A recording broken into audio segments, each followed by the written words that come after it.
Hello welcome to Lakshmiprabhu vlogs. నేను మీ లక్ష్మి. మీరు అందరు ఎలా ఉన్నారు? నేనైతే చాలా బాగున్నా. మీరు కూడా బాగుండాలని కోరుకుంటున్నా. మీకోసం మంచి రెసిపీతో వచ్చా. అది ఏంటంటే చికెన్ పచ్చడి చేస్తున్నా. అది ఎలా చేయాలో దానికి ఏమేమి కావాలో అవన్నీ చూపిస్తా రండి. కేజీ చికెన్ తీసుకున్నాండి. చిన్నగా ఇలా కొట్టించుకోవాలి. ఇలా కొట్టించుకుంటే ఏంటంటే మంచిగా నూనెలో వేగిపోతాయి. ఇది శుభ్రంగా కడిగి పెట్టాను ఉప్పు నీళ్ళతోటి.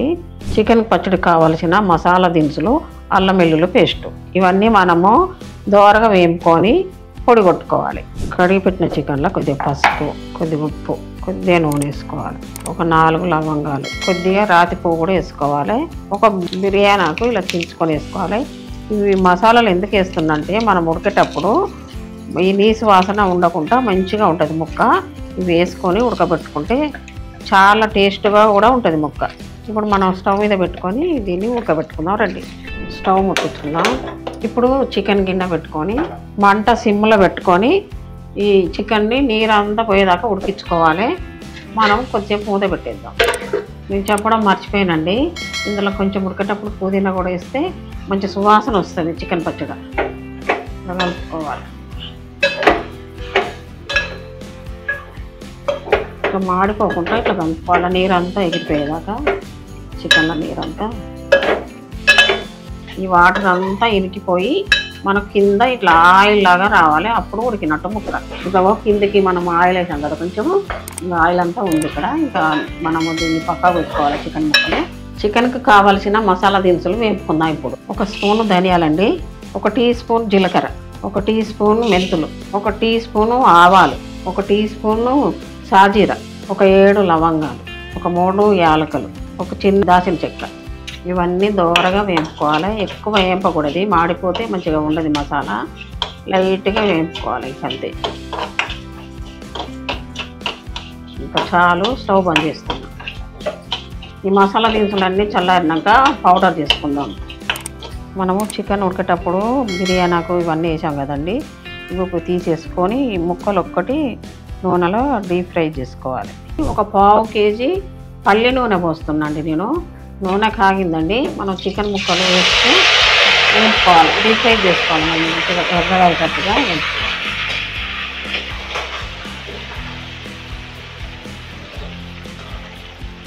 ఈ ఆయిల్లో ఇట్లా బుడగల్లాగా వస్తున్నాయి కదండి. ఇవన్నీ పోయేదాకా మనము మంచిగా చికెన్ ముక్కలు వేసుకోవాలి. అప్పుడు పచ్చివాసన పోయినట్టుగా అర్థం.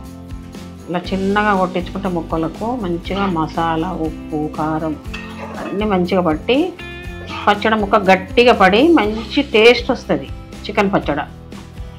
చికెన్ పచ్చడి టేస్ట్ వచ్చి మనకు ఎక్కువ రోజులు కూడా నిల్వ ఉంటుంది.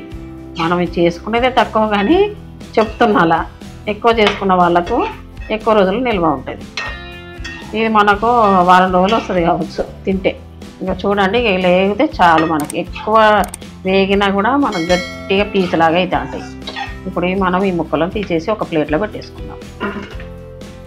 కొద్దిగా నూనెలు వేపుకొని మిగతా కూడా ఇందులో వేసుకొని మంచిగా డీప్ ఫ్రై చేసేసుకోవాలి. వేగిపోయాయండి. ఇప్పుడు మనం దీంట్లో అల్లం వెల్లుల్లి పేస్ట్ వేసుకుందాం. అల్లం వెల్లుల్లి పేస్ట్ ఫ్రెష్దండి.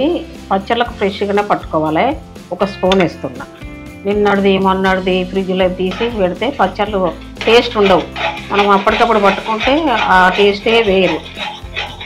అల్లం వెల్లుల్లి పేస్ట్లో మనం కొంచెం నీళ్ళు వేసుకుంటాం కాబట్టి ఆ నీరంతా ఎగిరిపోయేదాకా నూనెలో వేగాలి. అల్లం వెల్లుల్లి పేస్టు మనం ఒక 100 గ్రాములు కారపొడి వేసుకోవాలి. ఈ కారము ఎక్కువ కారం ఉండదండి, అందుకని నేను 100 గ్రాములు వేస్తున్నా. మీ కారాలు ఎక్కువ కారం ఉంటే మీరు తక్కువ వేసుకోండి. ఈ కారం కూడా కొంచెం ఇట్లా కలుపుకోవాలి. మనం ఉడికేటప్పుడు కొంచెం ఉప్పు వేసాం కదా, కొద్దిగా వేసుకోవాలి.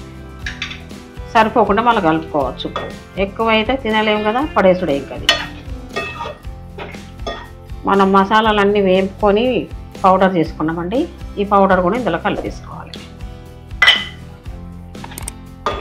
ఇప్పుడు మనం స్టవ్ బంద్ చేసి ఈ వేడి మీదనే కొంచెం వేపుకోవాలి.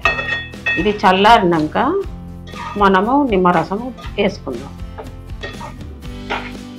చల్లగా అయిపోయిందండి. మనం నిమ్మరసము ఇందులో వేసేసుకుందాము. 4 నిమ్మకాయలు పిండుకున్నాండి. ఈ రసం ఇందులో పోసేసుకోవాలి. పోసుకొని బాగా ఇలా కలుపుకోవాలి. 2 రోజుల తర్వాత తింటే చాలా బాగుంటుందండి. ఎందుకంటే నిమ్మరసము ముక్కలకు ఉప్పు కారం అంతా పట్టాలి కదా, అందుకే 2 రోజుల తర్వాత తింటే చాలా బాగుంటుంది. చూశారు కదా నేను చేసిన పద్ధతి. ఇలా చేసుకోండి చికెన్ పచ్చడి.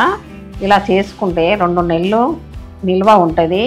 మీరు కూడా చేసుకోండి, ఇదే పద్ధతిలో చేసుకోండి. చేసుకొని టేస్ట్ చేసి ఎలా ఉందో నా కామెంట్ బాక్స్లో తెలపండి. లైక్ చేయండి, షేర్ చేయండి, మన ఛానల్ సబ్స్క్రైబ్ చేసుకోండి. మరో మంచి పచ్చడితో మేము ముందుకు వస్తాం. బాయ్.